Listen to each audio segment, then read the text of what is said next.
But we're back on our little remodeling project to provide us a space here for merchandise. And well, as you can see, things have escalated quite a bit. So much like the cars we work on, once you get in there and start working on things, it can sometimes be like the Energizer Bunny.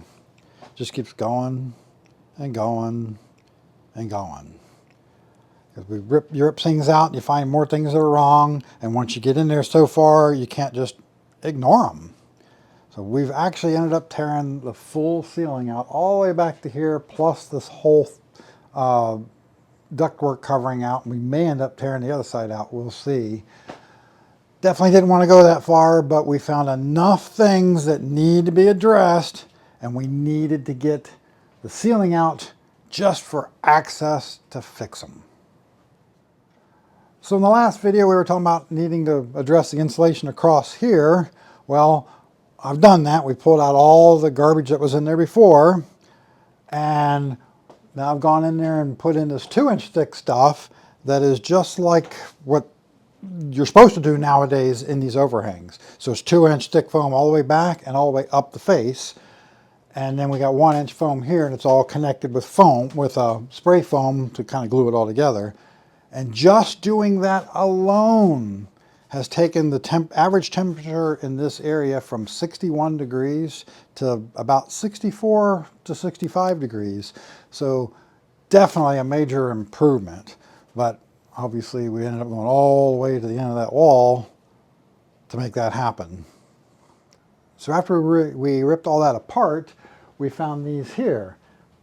And between looking in and outside, we realized that is actually the joist for the deck that goes out off the bedroom back here. And that's all the farthest they come in.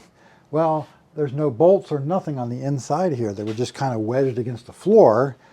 But we have a structural engineer in our club that came out and took a look and told us what we need to do with this. So we added some structural bolts or structural screws through here on this inside, and then we're going to be adding posts in the spring on the outside, where apparently posts used to be out there but have been removed since it was built originally. And I've been wondering since I bought the place what was holding all that up, and haven't been using the deck at all. Good thing I haven't. So the biggest reason we ended up ripping the ceiling out all the way back to here is because of all this plumbing here. I needed access to even see what was going on here. We had this valve here. Now, you can see obviously it's calcified. So obviously it was leaking, and the whole back side of the ceiling here was all water stained. So obviously it had been leaking until it calcified enough to stop leaking. So we're gonna have to, at minimum, probably replace that.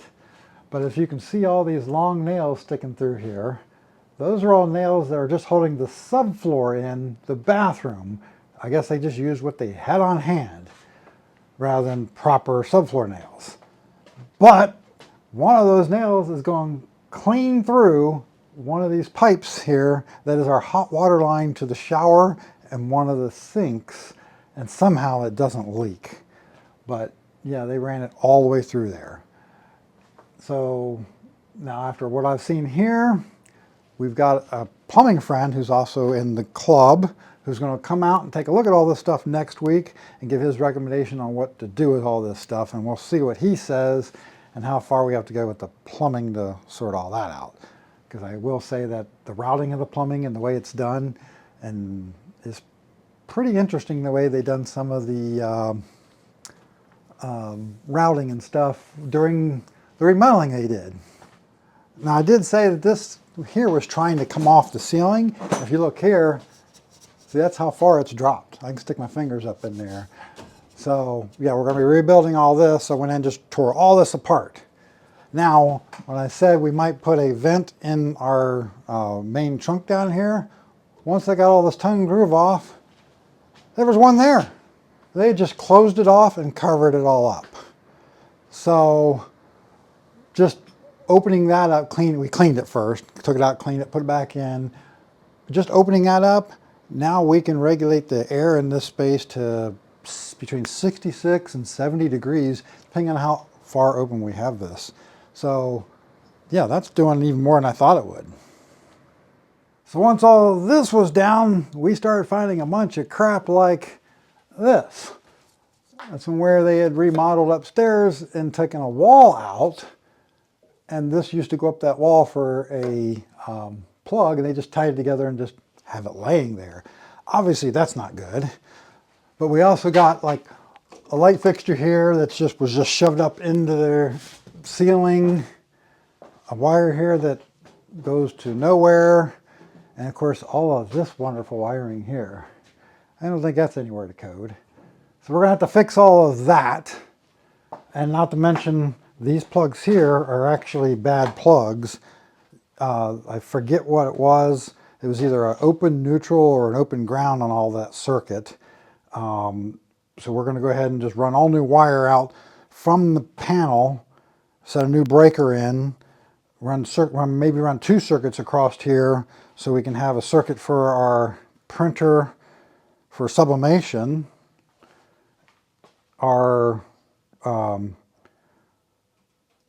embroidery machines, God, my brain, I hate this, and our heat press. So that'll be all good circuitry, and plenty of amperage to handle everything. So we don't have any problems with none of that while we're fixing all the other electrical stuff.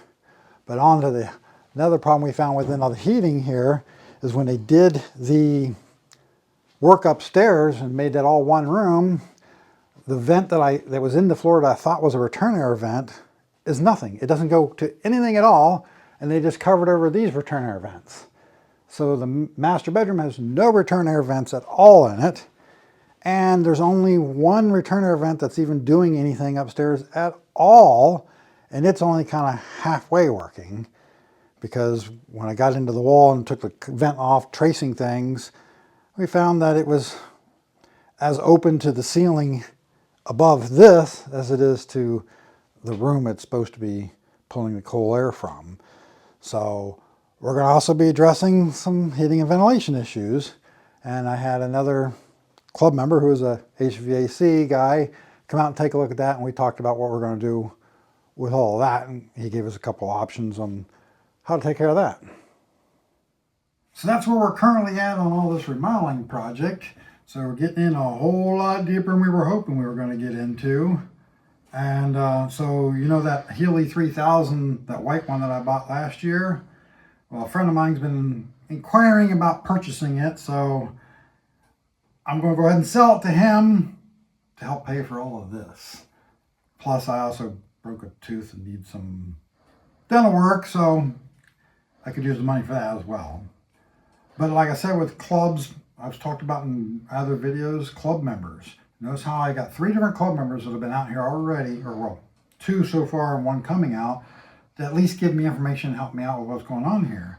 So that's the other thing about being in a club. Not only can you get a lot of help with your cars, but a lot of times people are in industries that can help you out with other things outside of your cars. So club can be a really great resource.